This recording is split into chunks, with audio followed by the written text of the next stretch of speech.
1903 সালের একটি শীতের সন্ধ্যা।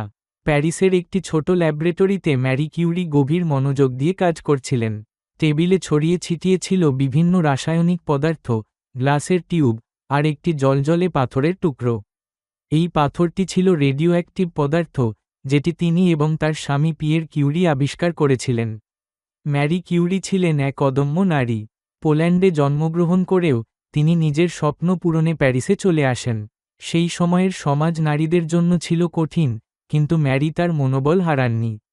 ইউনিভার্সিটি অফ প্যারিস থেকে পদার্থবিজ্ঞান ও গণিতের ডিগ্রি অর্জন করে তিনি নিজের স্বতন্ত্র পথ তৈরি করেন। সন্ধ্যার ঘনঘোর অন্ধকারে ম্যারি লক্ষ্য করলেন টেবিলের উপর রাখা ইউরেনিয়াম পাথরটি এক ধরনের মৃদু আলো ছড়াচ্ছে।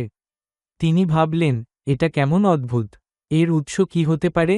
এই প্রশ্নের উত্তর খুঁজতে গিয়ে ম্যারি আর পিয়ের মিলে রেডিয়াম এবং পোলোনিয়াম নামে দুটি নতুন মৌল আবিষ্কার করলেন।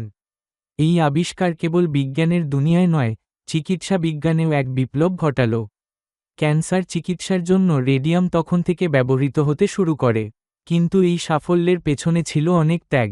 ল্যাবরেটরির ভেতরে রেডিও অ্যাক্টিভ পদার্থ নিয়ে কাজ করার কারণে ম্যারি নিজের স্বাস্থ্যের ক্ষতি করছিলেন।